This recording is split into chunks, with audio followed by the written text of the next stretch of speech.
Bismillahirrahmanirrahim. Assalamualaikum warahmatullahi wabarakatuh.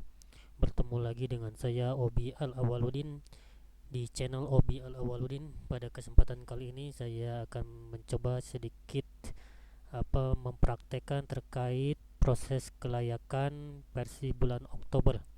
Karena di versi sebelumnya di bulan September yang ditutup tanggal 30 September itu ada sedikit perubahan. Itu bagi rekan-rekan yang belum selesai melakukan proses kelayakan penerima bansos di bulan September, sekarang ada lagi kesempatan untuk melanjutkan kembali di bulan Oktober. Seperti biasa, yang pertama kita lakukan, kita login dengan menggunakan akun minimal akun supervisor atau setingkat kecamatan. Boleh mungkin dari akun TKSK ataupun akun eh, pendamping PKH, ya. Ini bisa mengakses proses kelayakan BNBA atau proses kelayakan KPM Bansos. Ya, langsung saja setelah masuk ke menu jendela utama, kita klik verifikasi kelayakan BNBA, kemudian klik menu verifikasi. Selanjutnya kita pilih kecamatan dan desa atau kelurahan kita. Selanjutnya kita lakukan pencarian. Nah, ini kita akan mengambil beberapa contoh. Nah, di sini ini adalah hasil musdes kami di Desa Sukamulya yang akan kita entry.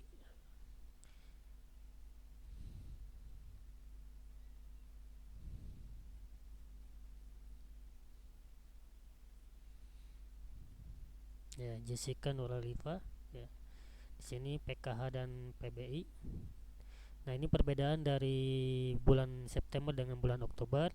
Kalau kemarin di bulan September ini jenis bantuan misalkan mendapatkan dua atau tiga, dia tetap hanya satu yang di prosesnya. Namun untuk saat ini, jika di sininya terdapat tiga bantuan atau dua bantuan, maka akan muncul sesuai jumlahnya gitu. Sedangkan kita yang sampel saat ini ada dua bantuannya, PKH dan PBI, maka di sini muncul dua jenis bantuan. Nah, untuk menu yang selanjutnya samanya status dan alasan. Kita lihat statusnya, kemarin ini statusnya adalah pindah, ya, dengan jenis bansos PKH, ya. Sedangkan untuk PBI sendiri, ya, berdasarkan eh, regulasi yang ada, yaitu yang masuk ke dalam DTKS maka memiliki hak untuk mendapatkan PBI, ya. Namun karena berhubung ini wilayahnya atau statusnya pindah wilayah, maka secara otomatis ini dinonaktifkan kembali dan silakan mengajukan permohonan kembali di wilayah tujuan atau bersangkutan jika memang masih layak mendapatkan PBI. Ya, ini mungkin langkahnya. Selanjutnya kita klik simpan, maka akan muncul jendela pop-up. Kita klik ya lanjutkan dan ya simpan. Nah, ini proses berhasil, ya. Mungkin kita ambil contoh yang lain yang bantuannya ada dua, ya. Coba kita lihat yang ini, apakah betul. Jika bantuannya ada dua maka muncul dua, jika bantuannya ada tiga maka muncul tiga, ya. Kita lihat, ini kebetulan hanya PK saja, ya, terdaftarnya. Kita lihat aksinya, ya. Di sini terdaftarnya hanya PKH, artinya PBI-nya belum memiliki, ya. Di sini munculnya hanya satu.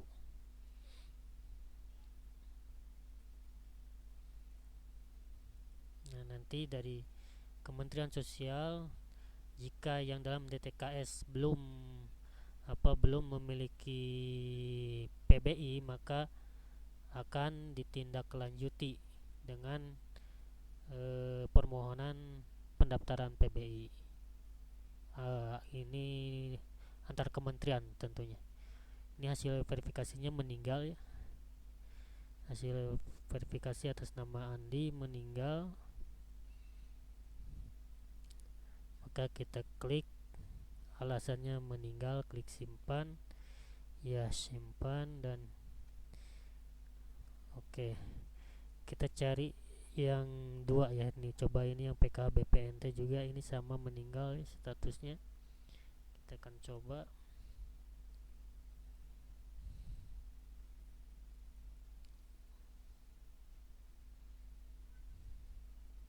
Ya, ini PKH BPNT, jadi tidak ada PBI-nya. Jadi kesimpulannya mungkin yang ingin saya tunjukkan di sini adalah perbedaan antara menu verifikasi kelayakan di bulan September dan Oktober yaitu terdapat pada menu aksi.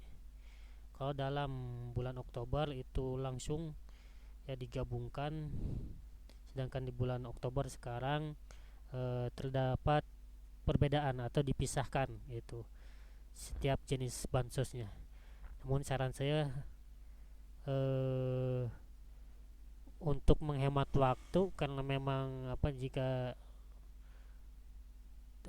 yang bersangkutan tidak layak, otomatis bantuan yang lainnya pun tidak layak, misalkan karena pindah atau karena meninggal ataupun karena mampu ya, eh, jenis kelayakannya ya karena sudah mampu, atau tentunya semuanya pun akan sama.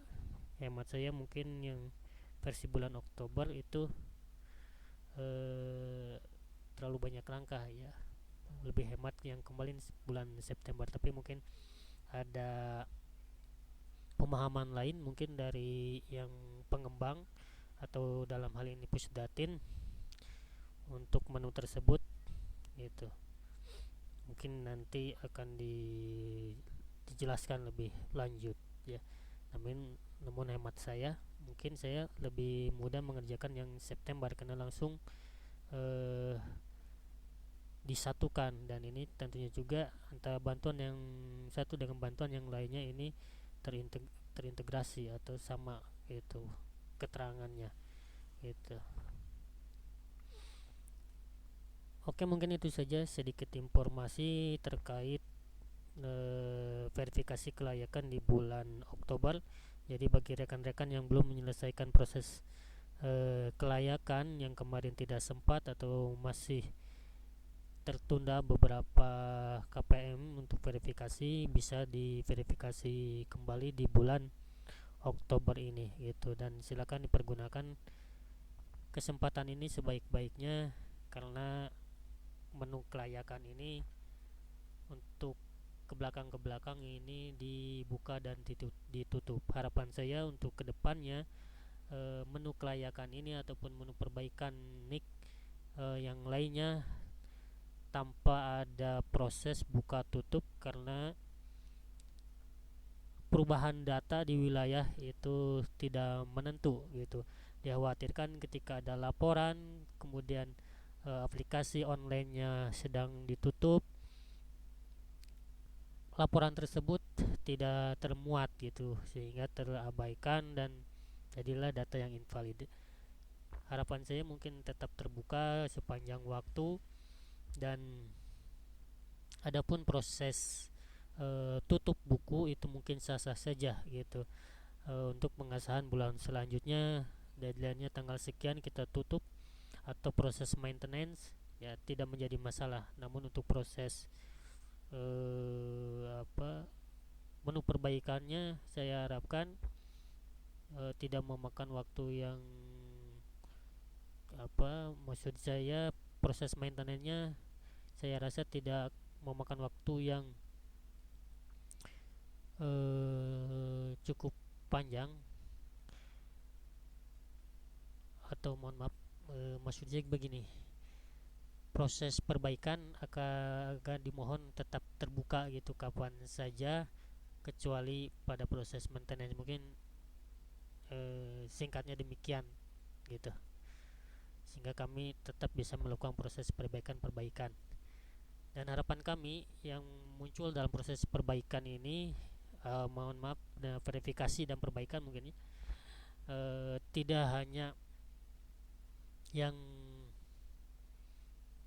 bermasalah saja itu, dalam artian yang untuk perbaikan, bukan hanya perbaikan nik saja namun juga perbaikan status, karena ini verifikasi kelayakan di sini hanya verifikasi kelayakan yang penerima bansos untuk sementara ini yang kami miliki gitu. Harapan kedepannya proses kelayakan ini juga memuat semua KPM yang ada dalam DTKS, karena DTKS ini di dalamnya memuat juga data penerima bantuan PBI. Dan di proses kelayakan yang ini, kalau kami telusuri kemarin, itu hanya yang menerima bantuan bansos, baik itu PK, BPNT ataupun BST. Sedangkan yang tidak memiliki bantuan, tiga tersebut tidak termuat dalam proses verifikasi kelayakan ini. Harapannya ke depan bisa lebih dikembangkan lagi, dan harapannya juga ke depan bukan hanya dapat diakses oleh supervisor atau tingkat kecamatan, tapi juga bisa diakses oleh emulator gitu, atau yang ada di lapangan, atau akun eh, operator desa gitu, operator SIKNG yang berada di desa. Mohon maaf ya, karena antara operator SIKNG dengan operator desa itu berbeda. Jadi maksud saya adalah operator SIKNG yang berada di desa. Ya mungkin itu saja, apa, sedikit informasi dan sedikit harapan dari saya agar data di SIKNG menjadi lebih valid. Terima kasih atas segala perhatiannya. Billahi taufiq wal hidayah. Wassalamualaikum warahmatullahi wabarakatuh.